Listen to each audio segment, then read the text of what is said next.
Ang pelikula ay hango sa mga totoong pangyayari noong World War II. Noong 1930s, ang Pilipinas ay nagsisilbing isang mahalagang base ng mga Amerikano sa Pasipiko. Kaya naman maraming sundalo at medical personnel ng Allied Forces ang nakatalaga rito. Kabilang dito si Major Maggie, isang military nurse kasama ang kanyang mga kasamahan. Sa mga araw na tahimik pa ang lahat, nagagawa pa nilang magkwentuhan at mag-enjoy sa kanilang bakasyon, kaya parang paraiso ang Pilipinas para sa kanila. Pero nagbago ang lahat noong Disyembre 1941. Matapos magpatupad ang Amerika ng pagbabawal sa pag-export ng langis at iba pang mahahalagang supply papunta sa Japan, gumanti ang mga Japanese sa pamamagitan ng pag-atake sa Pearl Harbor sa Hawaii at sa Pilipinas.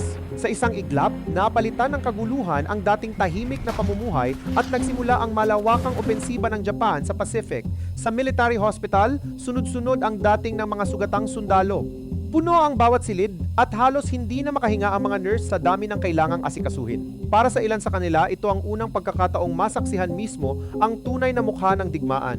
Habang abala ang mga Amerikano sa pagharap sa unang bugso ng pag-atake, hindi nag-aksaya ng oras ang hukbong Hapones.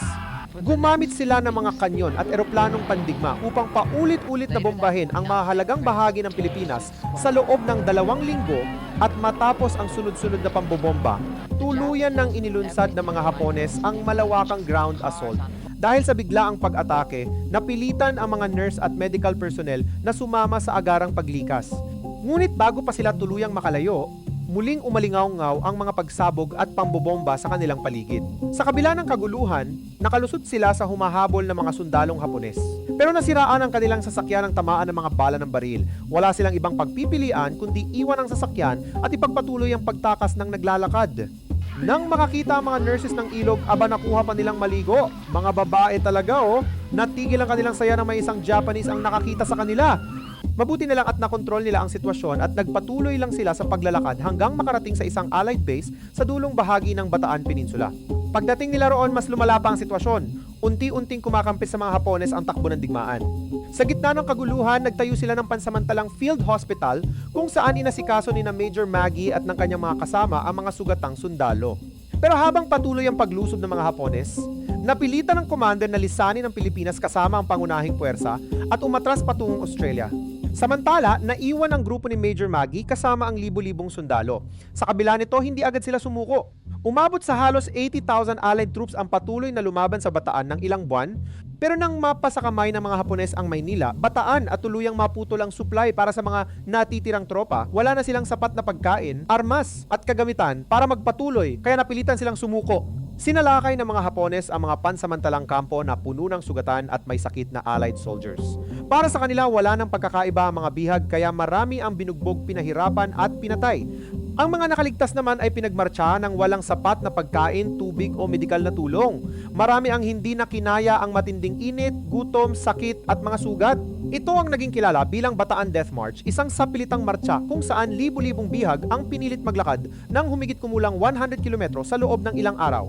Habang nagmamartsa, ang sinumang napag-iiwanan dahil sa gutom, sakit o pinsala ay nanganganib na patayin. Pagkatapos ng mahabang paglalakad, isinakay pa ang marami sa masisikip na tren bago muling pinaglakad ng ilang kilometro patungo sa kanilang destinasyon. Sa wakas, nakarating ang mga nakaligtas sa isang prisoner of war camp. Pero imbes na pahinga ang naghihintay sa kanila, panibagong paghihirap ang kanilang haharapin. Muli silang binugbog at pinagmalupitan. Samantala, humarap sa kanila ang camp commander na si Captain Nakayama at sa maayos na English ay ipinaliwanag ang bagong sistema. Hindi lang basta ikukulong ang mga bihag. Gagamitin sila bilang mga manggagawa para magtanim at gumawa ng pagkain. May itinakdang production quota ang bawat grupo at ang karamihan sa kanilang ani ay mapupunta sa mga sundalong Hapones. Tanging ang sobrang produksyon ang maaari nilang kainin. Kapag hindi nila naabot ang itinakdang quota, kaparusahan ang naghihintay.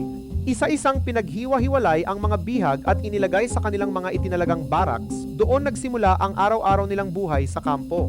Kahit maliit na pagkakamali lang, ay pwedeng maging dahilan para bugbugin sila. Minsan, maging ang mga bihag mismo ay pinipilit na parusahan ng isa't isa. Isang araw, isang dating Air Force officer ang nagdala kay Maggie ng balita tungkol sa mga kasama nilang nawawala matapos magkawatak-watak ang kanilang tropa. Simula noon, wala na silang alam kung buhay pa ang mga ito o tuluyan ng nasawi sa digmaan. Nang gabing iyon sa men's barracks, isang lalaki ang nagdala sa kanya sa lugar kung saan naroroon ang kanyang asawang unti-unti nang namamatay. Pagkakita pa lang ni Maggie sa kalagayan nito, tuluyan ng gumuho ang kanyang mundo. Wala na siyang magawa kundi harapin ang katotohanang mawawala sa kanya ang taong pinakamamahal niya. Kinabukasan, bigla siyang kinaladkad palabas ng kampo ng mga sundalong Hapones. Ang dahilan, pinarusahan siya dahil sa paglabag sa mga patakaran at pag-alis ng walang pahintulot.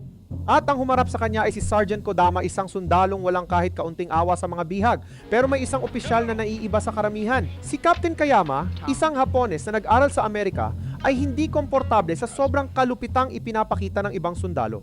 Si Kayama ay matagal nang nanirahan sa Amerika, kaya mahusay siyang mag-English at mas edukado kaysa sa ibang opisyal. Mahilig din siya sa kendo at mas mahinahon makitungo sa mga bihag. Dahil dito, nakipag-usap siya kay Maggie at iminungkahing gamitin ito para mapanatili ang kaayusan sa women's camp. Isang araw, habang nagtatrabaho sila sa bukid, may nakapansin ng isang pakete at palihim itong dinala sa kanilang barracks. Puno ito ng mahahalagang supply, kaya napagtanto nilang iniwan ito ng mga gerilyang Pilipino sa paligid. Mula noon, paminsan-minsan ay may mga pakete ng lumilitaw sa kanila. Samantala, isa sa mga naabusong babae ang malapit ng mga anak ang biglang nanghina habang nagtatrabaho. Pagbalik sa barracks, agad siyang tinulungan ng mga kasama niya. Sa tulong ng lahat, ligtas niyang naisilang ang kanyang sanggol. At napagdesisyonan nilang dapat siyang makatakas kasama ang sanggol sa impyernong lugar na iyon. Habang nagtatrabaho, palihim na kinuha ni Maggie ang isang liham na itinago niya sa kanyang sombrero at ibinaon sa lupa upang makipag-ugnayan sa mga Pilipino. Nang maayos na ang komunikasyon, tinulungan nilang makatakas si Sofia habang inililihis ng ibang babae ang atensyon ng mga bantay. Hindi pa pwedeng sumunod ang iba dahil kapag nahuli sila, buong kampo ang maaaring pagbayarin.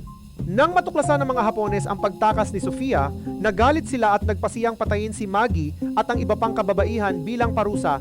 Pinapila ang mga babaeng Amerikano habang nakatutok sa likuran nila ang mga machine gun ng mga Hapones. Isa sa mga babae ang umalis sa pila at hinubad ang kanyang pangtaas na damit. Galit na galit ang si Sergeant Kodama at balak ng bumunot ng baril, pero agad siyang pinigilan ni Captain Kayama. Sa sobrang galit niya, itinapat pa niya ang baril sa sarili niyang superior. Matapos siyang pagalitan ng matindi, natauhan din siya at ibinaba ang armas. Dahil dito, tuluyang nakansela ang execution. Nakonsensya ang sundalo sa kanyang ginawa at balak sanang tapusin ang sariling buhay bilang kaparusahan sa kanyang kasalanan. Mabuti na lang at napigilan siya ni Captain Kayama bago pa niya maisagawa iyon. Samantala, nanatiling miserable ang buhay sa kampo. Patuloy na dumarating ang mga bagong bihag na sundalo, kabilang ang ilan sa mga dati nilang kakilala. Dahil sa matinding tagtuyot, nalanta ang mga pananim at lalo pang kumonti ang pagkain. Habang tumatagal, mas marami ring bihag ang namamatay sa gutom at sakit. Pagsapit ng 1945, unti-unti nang umaatras ang mga Hapones sa Pilipinas. Paminsan-minsan, dumaraan sa himpapawid ang mga eroplanong Amerikano at sa tuwing nakikita iyon ng mga babae, napupuno sila ng saya dahil alam nilang malapit na ang kanilang paglaya. Bumalik na sa Pilipinas si General Douglas MacArthur kasama ang napakalaking puwersang Amerikano. Pero, hindi pa tapos ang kanilang paghihirap. Nasa ilalim pa rin sila ng kontrol ng mga Hapones, kaya nang matuklasan ng mga sundalo ang kanilang lihim na radyo, hinarap ni Sergeant Kodama si Captain Kayama at pilit na inalam kung saan nanggaling ang radyo. Galit na galit si Sergeant Kodama kaya dumiretso siya sa broadcast room para kumprontahin ang babaeng nagbalita. Hindi umatras ang babae at sinubukang lumaban. Sa gitna ng komosyon, binaril siya ni Kodama. Pero kahit sugatan, nagawa niyang agawin ang baril nito at nakaganti. Nang dalhin ang babae pabalik sa barracks, wala na itong buhay. Dahil dito, nagalit ng husto si Captain Kayama. Pinilit niya si Maggie na sabihin kung saan nanggaling ang balita at kung kanino ang maliit na radyo. Pero tumanggi si Maggie na magsalita. Nang pagbantaan na siyang parusahan bilang halimbawa sa iba, isang kaibigan ng umako at sinabing kanya ang radyo.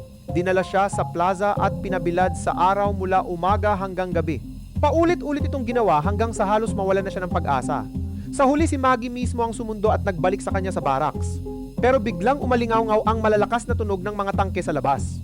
Nataranta ang lahat at nagtipon sa loob ng gusali, tahimik na naghihintay hanggang sa malaman nilang dumating na ang malaking puwersa ng mga Amerikano. Bago siya umalis, ipinagkatiwala ni Kayama kay Maggie ang isang samurai at nais niyang ingatan ito. At hindi nagtagal, sumuko na rin ang mga sundalong Hapones. Sa wakas, matapos ang mahabang panahon ng gutom, sakit, pambubugbog, pang-aabuso at sapilitang paggawa, nakalaya rin ang mga bihag. Sa wakas ay malaya na rin ang mga kababaihan. Hindi nila maitago ang kanilang saya matapos ang napakahabang paghihintay. Kalaunan, ikinuwento ni Maggie ang lahat sa military tribunal, kabilang ang mga kalupitang naranasan nila at ang mga ginawa ng hukbong Hapones sa loob ng kampo. At dito nagtatapos ang kwento ng mga kababaihang naging bayani sa gitna ng digmaan. Ang kwentong ito ay hango sa tunay na karanasan ng mga Allied prisoners of war na nabihag ng mga Hapones noong Abril 1942, kabilang ang mga kababayan nating mga sundalong Pilipino. Itinuturing ng kasaysayan na sama-samang bayani ang mahigit 60,000 na Pilipinong sundalo na nagmarcha sa Bataan Death March. Ang pelikula ay isang American TV movie na ginawa noong 1986 at kalaunan ay ipinalabas din sa South Korea. Kahit noon o sa kasalukuyan, iisa ang epekto ng digmaan, nagiiwan ito ng walang katapusang sakit at pagkawala sa mga tao. Sana dumating ang panahon na wala ng digmaan at tuluyan ng manaig ang kapayapaan.